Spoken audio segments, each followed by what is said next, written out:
Delphine Bertolon, bonjour. Bonjour. Un grand merci d'avoir accepté l'invitation de la Fringale Culturelle.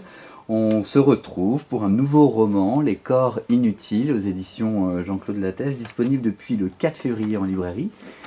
Maintenant, ça fait un petit moment que vous sortez des livres. Est-ce qu'il y a toujours une appréhension ou pas? Toujours, à chaque fois. À chaque fois la même, je me demande même si elle n'est pas de plus en plus forte. En fait. Ah, ça se calme pas? Non, pas du tout. Enfin, en tout cas, chez moi, non, pas du tout. C'est même un peu l'effet inverse. Ça a tendance à être exponentiel. Mais bon. Bon, après, ça va aller mieux quand le livre sera en librairie, que les retours se poseront. Oui, bien sûr.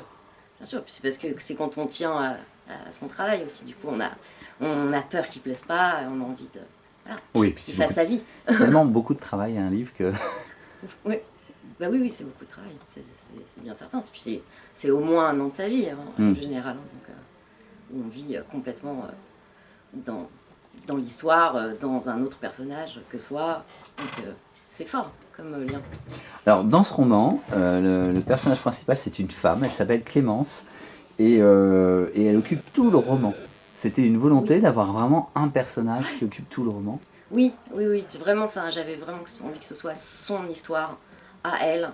Et c'est pour ça que du coup j'ai choisi cette double structure avec une partie qui raconte son adolescence à la troisième personne et une partie qui raconte sa vie maintenant, 15 ans plus tard, à la première. Parce que j'avais envie de faire comme un livre choral, mais avec un seul personnage. Parce que j'aime beaucoup moi les formes chorales. Je trouve ça agréable à lire et dynamique. Et donc voilà, donc ça... un choral à un seul personnage. Alors ça c'est vraiment la partie en termes de structure qui est très originale et agréable pour le lecteur. Alors original parce que des romans chorales il en existe beaucoup, oui. Mais pas sous cette forme-là. Alors moi j'en connais pas beaucoup. Je ne dis non, pas que ça n'existe pas, mais en tout cas... Oui c'est ça, je ne saurais pas vous dire, je crois pas moi non plus, en tout cas j'ai rien lu qui ait cette forme-là précisément, mais peut-être que ça existe, ouais. Oui peut-être, et comment l'idée est venue? C'était vraiment l'envie de raconter le traumatisme de cette adolescente qui donc est victime d'une agression quand elle a 15 ans et les conséquences du traumatisme et d'alterner ces choses-là de manière très finalement frontale. Oui, parce que ce qui est intéressant, très souvent dans les romans ou dans les récits, ce qui est abordé, c'est l'agression, c'est le problème de l'agression sur le moment, et on pense jamais à l'après. Oui, et voilà. Vous, c'était très important de plonger le lecteur dans l'après. C'est très important et d'avoir vraiment comme ça en parallèle ce qui s'est passé et ce qui est devenu cette jeune femme à cause de ça.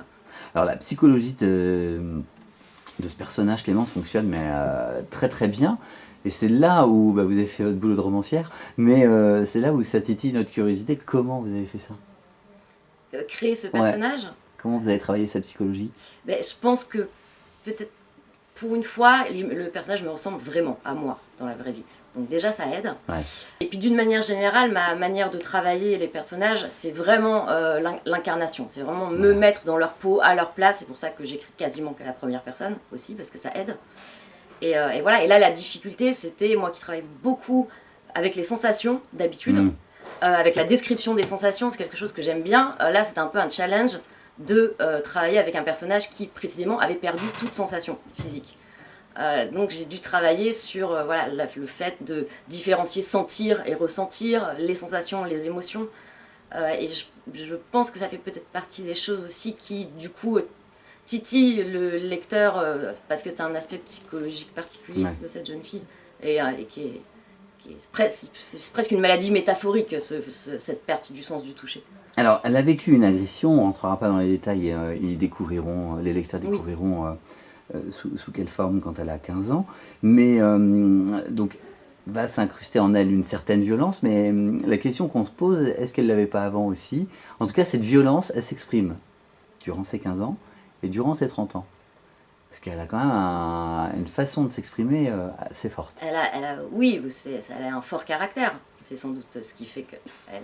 J'aime bien les battantes, moi, dans les livres. Hein, donc elles sont toujours des battantes et des résistantes, chacune à leur manière.